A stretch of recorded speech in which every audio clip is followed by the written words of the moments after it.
right?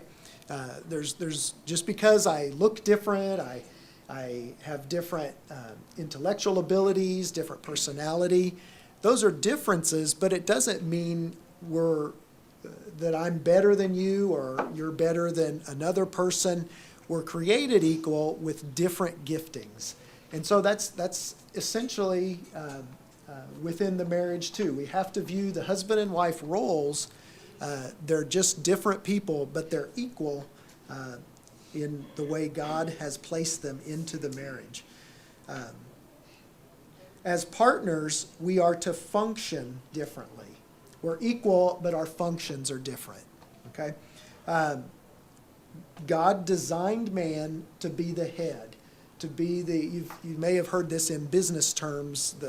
They call it a belly button person, at least in my business, where if something goes wrong, I want to be able to go up to someone and push the belly button of the person responsible for it. And so if you think of it in a marriage, God holds the man responsible in the marriage. He is the head, and so he has the ultimate responsibility to report to God on everything that's going on in that family. God establishes the line of authority or the chain of command, with God as the head, and then the husband as the head of the family. And as it goes down, the parents are the head of the children, and I suppose the children are the heads of the pets. So there's a line of chain of command that God has established just for the ordered operation of the family. So in 1 Corinthians 11:3 says, "Now I want you to realize that the head of every man is Christ, and the head of the woman is man, and the head of Christ is God." So not only within the family, but then the husband is, Christ is the head of the husband. And so there's a responsibility of the husband to be submitted to the Lord in all things regarding that particular family that he's in charge of. Okay? The third thing is that it also does not mean the husband makes all the decisions while the wife keeps quiet. Leading a family does not mean always making those decisions without any input. It's really kind of ridiculous to think, and you ladies would probably agree with this, that the man has the corner on the market to the good ideas, the efficient operation of the family. That's just not the case. And I would certainly rely upon Tanya to make most of the decisions relating to the children because she's with them more often. Tanya doesn't work outside the home, and so she spends most of her time kind of at this point shuttling kids back and forth to school and all that. And so it makes sense with her being more involved in their daily schedule that she would have a much greater input in what's going on with them. And it's silly for me to think that when a decision comes up that I could just make that decision without any input. God has gifted women in different ways than he has men. We looked at this a little last week, but in a lot of cases, women can probably handle the family finances better. If they do most of the cooking, they probably understand groceries and the costs and the expense and what makes sense. So in a lot of cases, it's natural for the woman to do the finances within the family, kind of your daily budget type stuff. And so, just understanding the kids as they're growing up. Women just have more intuition with rearing children.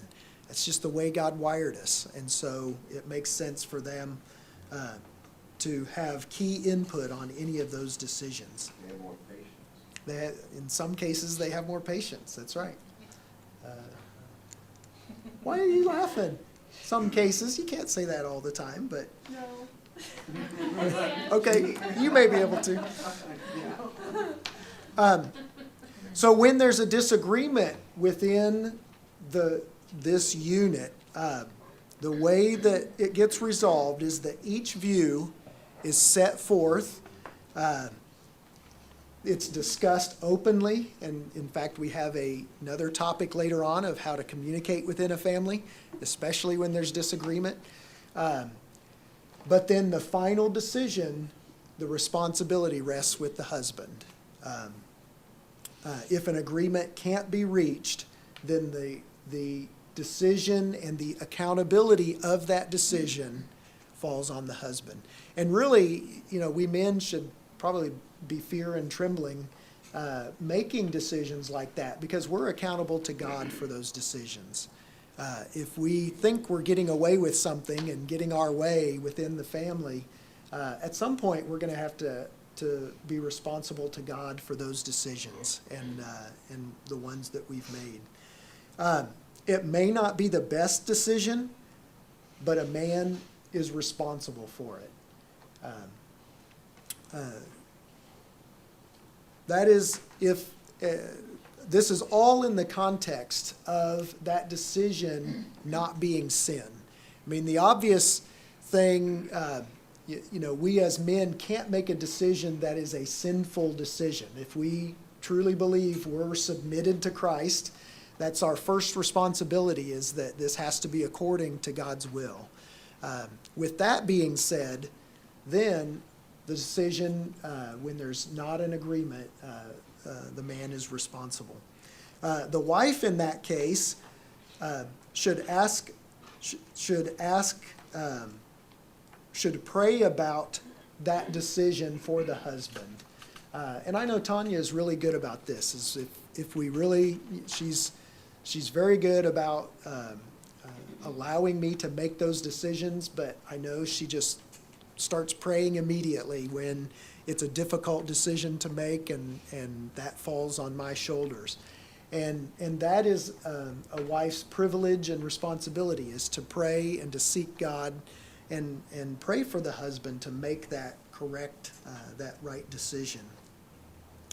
The last thing is that leadership does not mean the husband is always right. So a leader does not always make the right decision. But the leader is the steward of the decision-making process. If you want to kind of look at it that way, is the reason God established this is that we just don't have two people trying to make the same decision. And the decision-making process is dictated by God through this family unit. God places the man at the head of the family to prevent a two-headed monster. Right? So, even think of it, another example would be if we had two presidents that are equal in power in the U.S. I mean, how would anything be decided, right? I mean, just look at our political process, right?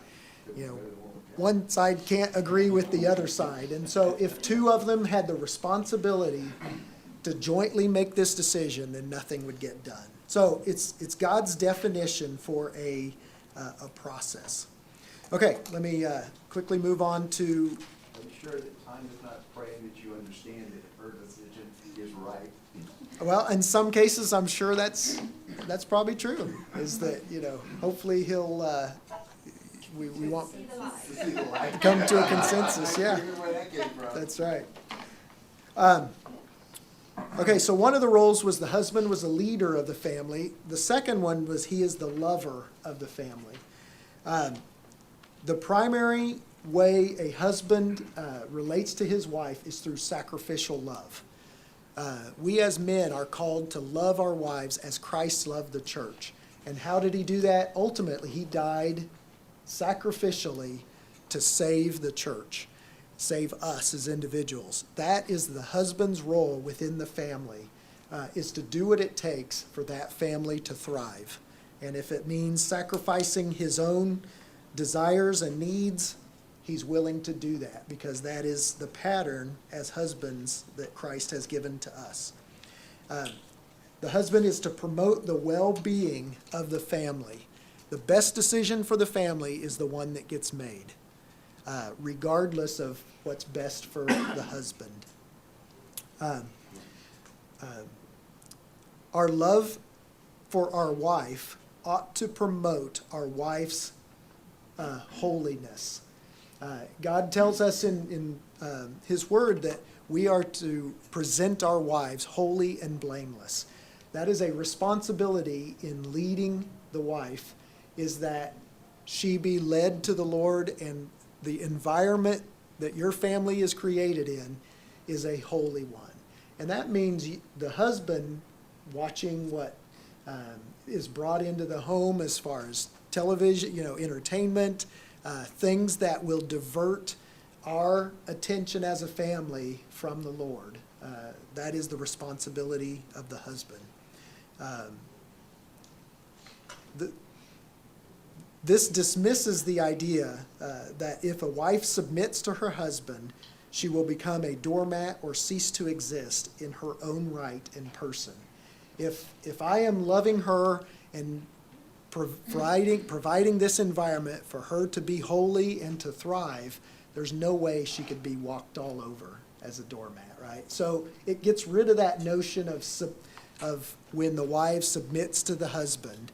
If the husband is providing this environment and doing what he's supposed to be doing, there's no way a wife wouldn't want to submit to a husband like that. Okay? It is to provide a caring and loving, concerned about the wife's spiritual needs, emotional needs, and physical needs, is what a husband is to do, leading the family. Okay. On number 6, we're back to number 6. Christ's relation to the church is the model for the husband to relate to his wife. So that kind of sums up what the husband's responsibility. According to verse 22, the wife is to submit to the husband.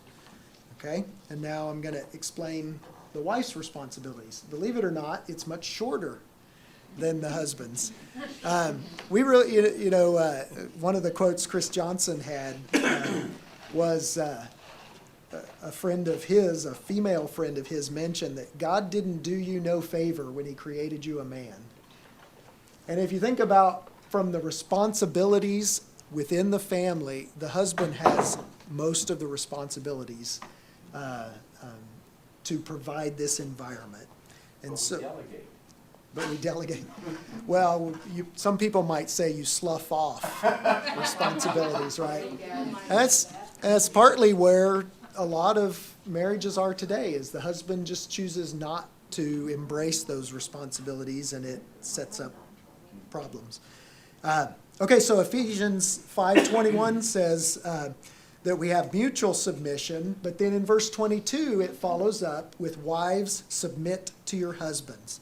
It's a very specific responsibility that God is setting up within the family, is that wives submit to the husbands. And it actually follows that, and it says, wives, submit to your husbands as to the Lord.